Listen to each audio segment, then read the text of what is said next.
What's up, you guys? Welcome back to the channel. Today, we're going to go over the crazy game number 2 in the Dodgers and Padres series that took place last night, this morning, whatever you want to call it. It was a crazy game, and there's a lot to go over. So, without further ado, let's get into it. But hold on, guys. Before we get into the video, I need you guys to go down below, hit the red button, go subscribe. We're on the road to 1K. You know I've been grinding all summer long, so if you want to keep seeing great baseball content from MLB Chatterbox, go hit the red button on the road to 1K, and I hope you enjoy the rest of this video. Alright, so let's just start with the starting pitchers of this contest. It was Walker Buehler and Blake Snell for their respective clubs. So both starting pitchers went about 7 innings. Buehler went 6 2/3, and Snell went 7 2/3. So for Walker Buehler, he tossed 6 2/3, in which he gave up 1 run.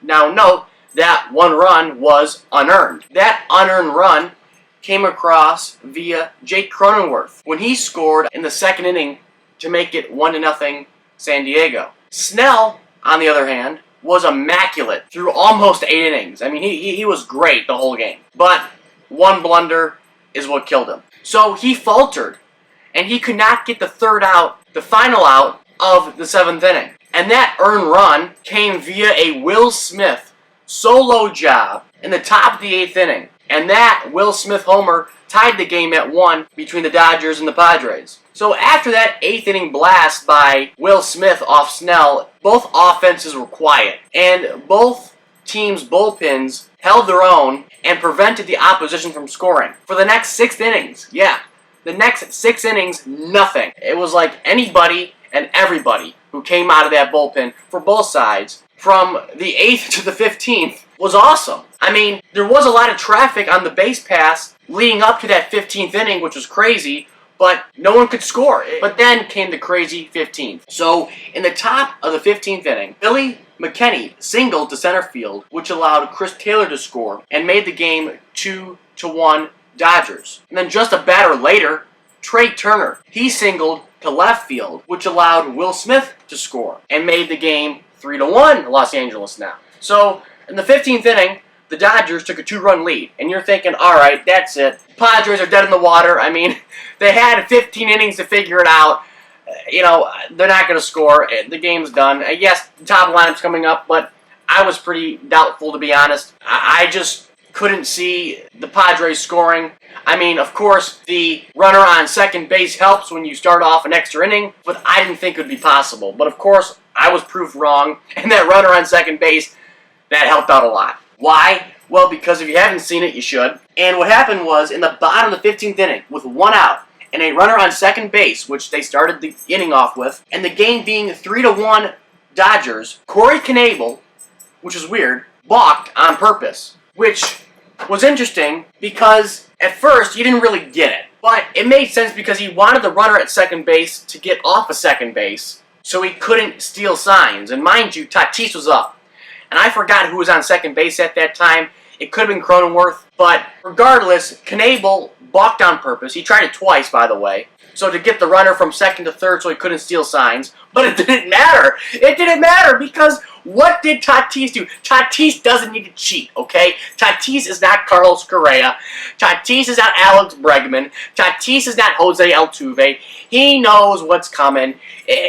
Not that he's cheating that he knows. He's just that good he knows. You know what I mean? He doesn't need to cheat, okay? And to prove they weren't cheating, 2 pitches in the at-bat. An 0-1 pitch. Tatis hit a 2-run home run to right field that just scraped the right field wall to get over and out to tie the game at 3. It was nuts. This is the bottom of the 15th inning. It was like 3:30 on the East Coast when this happened. I was up, not gonna lie, I was up, I was watching it because this was a crazy game. Anytime these two teams, being the Dodgers and the Padres, come together, whether it's in San Diego or LA, you know the antics follow. This is one of the best series in baseball this season. I think will be for a very long time. And it's crazy because the Padres, I mean, they're okay. They're not in first place or second place like the Giants are. Doesn't matter because they're just so exciting because they have Tatis on the team. And when Tatis is on the team, he makes it exciting. So the point is, he tied it up at 3 in the bottom of the 15th inning, and it was crazy. But then, sadly for the Padres, came the top of the 16th inning. So the next inning, at about 3:38 Eastern Standard Time, with a runner on second base, because that's how they start off every extra inning, A.J. Pollock led off the Dodgers half with a 2-run home run, making it 5-3 Dodgers. So after the craziness of the Tatis homer, Pollock says, whoa, whoa, whoa, he may be cool, he may be the face of baseball, but you know what? We're the best team in baseball, and I'm part of the best team. And you know what he did? He showed it by what? Homering. A 2-run home run to make the game 5-3 LA. So that was crazy. They took the lead being the Dodgers, and you're like, man, is there any more magic left for the Padres to somehow score another 2 runs? Now again, they had a runner on second base with no outs to start their half of the 16th inning. Which, of course, I mean, that's fair. I mean, even with a runner on second with no outs, it was going to be hard for them, and it was, and they couldn't do it. You know, the magic did not come the second time around for the Padres, and sadly, they lost the game, 5-3, and a newly acquired reliever, of all things, Shane Green, I know him well, saved the game for the Dodgers. There was nobody left in the bullpen. It was either him or you throw Mookie Betts out there to pitch. I don't know. I mean, I know he's on the DL or the IL, but I think you could have activated him because it was the next day, right? I mean, I don't know. But it was a crazy game, guys. 5-3 the final. The Dodgers won it. And I just want to go over some side notes of this game that was really interesting. Both teams used each position player available to them in that game. And also, this game was the longest game ever since the runner on second base rule in extra innings was established in Major League Baseball and implemented in 2020. And in total, 47 players played in that game between the Dodgers and the Padres. 47 players. That is crazy. Also, there were 8 intentional walks by the Dodgers.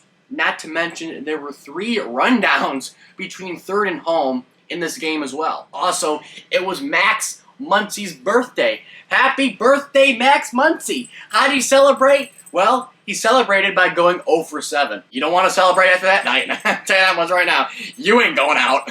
One last side note. Before the home run in the 15th by Tatis, he was 0 for 6 in that game, being Tatis, with 4 strikeouts. So he was like 1 for 7, 4 Ks to end off the night. You had to win this game for the Padres. You're at home. You're versing your arch rival. I mean, they put up great fights, the Padres, but they can't seem to finish the fight like the Nationals did. When they're in these tight games and they're exciting and they're at home or away, against the Dodgers particularly, they always put up a good fight, but they cannot seem to shut the door. They get close, but they just don't know how to solve I guess you could say, the magical equation when it comes to beating the Dodgers. And I know they beat the Dodgers before, but it's obvious the Dodgers own them, especially in big games like this. And their home being the Padres, which sucked even more. It was just really disappointing for the Padres. But good for the Dodgers. They got a win on the road. I think one of the biggest wins this season for the Dodgers. Comment down below your thoughts on that little nugget I gave you just then. I'm calling it the craziest game this season in Major League Baseball. What say you? Hope you enjoyed. Go subscribe on the road to 1K, and I'll catch you guys later.